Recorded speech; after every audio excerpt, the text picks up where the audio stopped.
all right. So it's a bit of a myth that in the Oh, it is this week. it's this week. Hey! We got it this week. The plastic particulates. Don't you worry. I made Awesome. sure to, I I thought made this sure was to next link this week. in. Don't you worry. No, this is this week.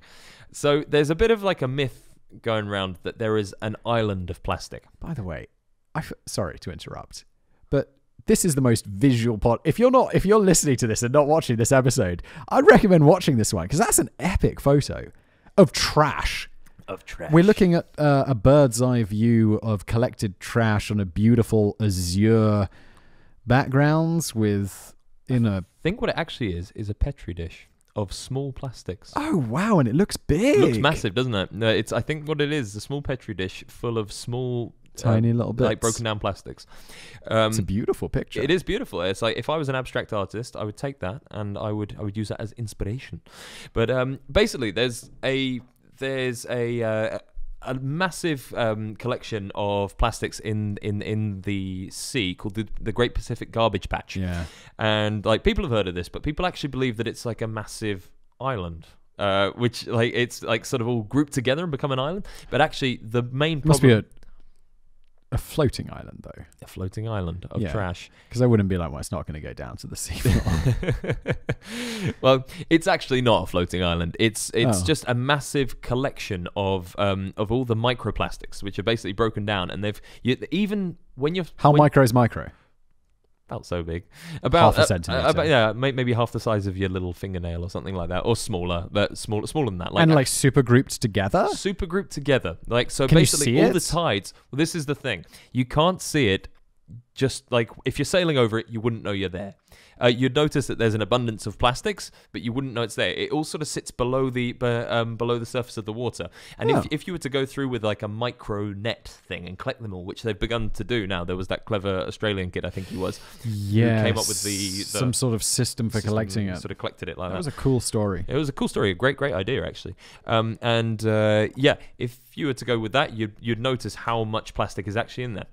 And they've now even begun to notice that there's much bigger plastics the further down you go. So things like fishing lines, fishing nets, fishing lines and fishing nets are a nightmare for this sort of thing. But because they're massive collections of plastic, but they're all sort of hidden underwater. I don't want to be a knob, but what's the problem with what? With this? It's all in the middle of the ocean. Who cares? What? That's divided the audience. No. I mean, I know it's bad, but like, why is? I feel like there's trash on the land, just littering places, and people are dumping shit in forests. That affects me. Well, Does this affect?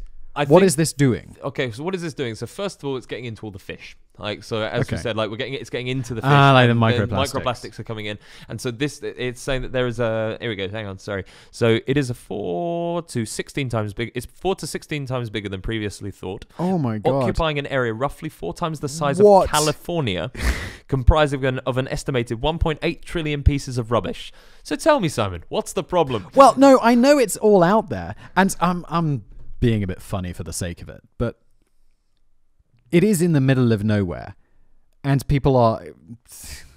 Yeah, but I think this is that problem, that it's out of sight, so it's not a problem. Yeah, and that's something that I think the younger generation has a problem with, which is and some of the older generation, but I think it is like a movement of it's not out of sight, out of mind. It's something we have to sort of take and do something about.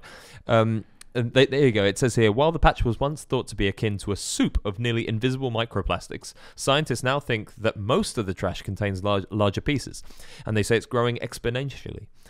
Here's a really interesting little sort of. There's 6 images, and it shows the different sorts of plastics that get collected. Beautiful images. It is, isn't it? It's petri dishes, which have all been collected up, and so there's things like fishing lines. Yeah. There's looks like bottle caps. Yeah, bits of plastic torn aside. That one on the bags. left looks like seaweed. Could spray it green and throw it back. Well, it's when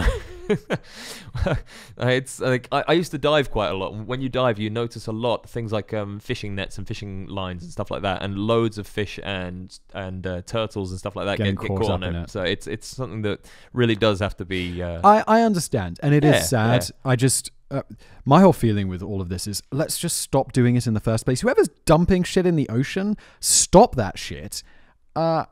And like, let's just not use as much plastic. Well, because recycling's kind of just makes us feel better. We really need to stop using plastic. We really need to like don't wrap. I bought a pomelo. Yeah, wrapped, dude. It's triple wrapped in stuff. Do you know? I'd buy it. It goes in a bag at the store. Then you take the pomelo out, and it's wrapped in cling film, which is wrapped around another plastic protector of some kind. And it's like the pomelo skin is already this thick. The pomelo inside is tiny. You don't eat the skin. Like, it doesn't matter. You can peel it off. It's like an orange. It's God's little gift that you unpeel. And look, I don't want to shit on America too much, but they're much worse with the amount of plastic that they wrap stuff in. Definitely, but the worst is Asia, 100%. Like, dude. If you go to China, Japan, eat individually wrapped bananas and things like that. It's crazy. It's absurd, but Asia's kind of... it's its own... I don't know. If we can manage it, I feel America can manage it. Asia's like, I don't know, they're wrapping everything's wrapped. And I also feel because they're further behind on the development curve, like in the 50s, we were horrible. Oh, awful. We were terrible. Horrible. Yeah. And I feel, it takes a while to catch up. Definitely. And like the whole polluting the environment and stuff, we give China a hard time. Well, we screwed up the environment for a really long time before we realized we should stop. That's it. What? Are we just saying like, yeah, we can do that. We can have the whole benefit of the Industrial Revolution and China can't? Exactly. I mean, hopefully no, but is that fair? It's that whole you're ripping down the rainforest, you're doing this, you're doing that. Well, you did it first, guys. Yeah. You did it first. You made your money doing this. And then you realized it was bad and you want to tell us not to do it? Exactly. Shit. But I mean, like a big thing to note is that a lot of this plastic, they think, maybe not a lot, but like a chunk of it was from tropical storms, things like tsunamis in Japan and stuff like that. So there's like they found Game Boys, they found these boxes, they found hard hats. Oh, like getting swept out, completely, totally taken away. Shit. Because whole massive cities were completely swept away. So they're saying like, obviously it's not entirely just us being wasteful. It's things that were not supposed to end up in the sea that ended up there. So yeah, I mean it's just an interesting I think little aside. I think a lot of people don't know this exists, and it's not an island. It's scattered. It's just and here we go. This is really interesting. This is actually why I wanted to share this. Just in my mind, like because you were talking about what people think it was. In my mind, until I read this before we did today's show, it was like lots of like plastic bottles and bags, but grouped together on the surface. And if I was in my mega yacht coming along, it would be, I'd be able to get through it, but it would be like scratching up the side of my mega yacht, which would be upsetting. Yeah, scratching up sailing yacht A. Yeah. On my gap yacht. Oh. And, oh gosh, my beautiful yacht. My yacht. And, I mean my motorboat. It's not a yacht. Not a yacht. It's a motorboat. No. So here, I wanted to share this diagram, which I know, again, not great audio. Great pod today. Okay, what am I looking at? So what are we looking at? Let's do some descriptive audio. There's a side-by-side comparison of two maps. One is from 1962. Yeah. And one is from 2018. Now, in 1962, it shows the scattering of microplastics and of plastics in the oceans, and it's basically all blue. Yeah, and blue. The ocean looks like an ocean. The ocean looks like an ocean. Like there's a little scattering sort of in between the US and Asia, and a little bit in between Australia and Africa. But it's really we've not only very ruined much. It a little. It's salt and peppered. Let's say it's salt and peppered with plastic. Now, in 2018, it's fucking scorched. It's like the whole area has been burnt to a crisp.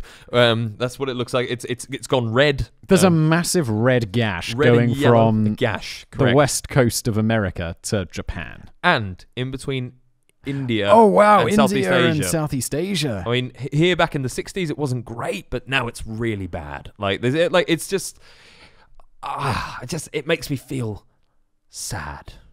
However, it's on and up. Have you seen those people selling those bracelets? They're good. They are. They go and clean all this crap up. Oh yeah, Clean Ocean. Clean Ocean. I think something. it's a really good. It's a really good story, and I hope that they're doing all the work that it seems like they're doing, because they seem to work very hard with this. But yeah, I haven't looked into them at all. Whether it's just good marketing. Could be great marketing. But Sometimes when these things are a bit, because this is a very shiny campaign. Sometimes when the Very campaigns are shiny. a bit too shiny, I'm a little bit skeptical. But Yeah. for no reason, I haven't done any looking into it. I love how on these graphs it's like red is serious, but like at the top of the scale it goes purple. Like there was, you see just around India, and then on the scale on the right, just zoom right in on that. Hang on, let's zoom. Is that actually purple, or am I so blind? It is It purple. is purple. God, Like I didn't they're spot like that. red Well is done. not intense. Red is not bad. We've gone beyond red. It's gone like where a- you could a just fat adjust man the screaming at their scale. kid. Anyway, yeah, India. That is not a good time. That you probably couldn't swim through that. It'd be too. You couldn't get Sailboat A in there. You might be able to walk on it. Yeah. You walk over. Soon, you want to visit India from time. You don't need a flight with what's that budget Asian airline? AirAsia. AirAsia. You AirAsia. don't need a flight with AirAsia. You just walk.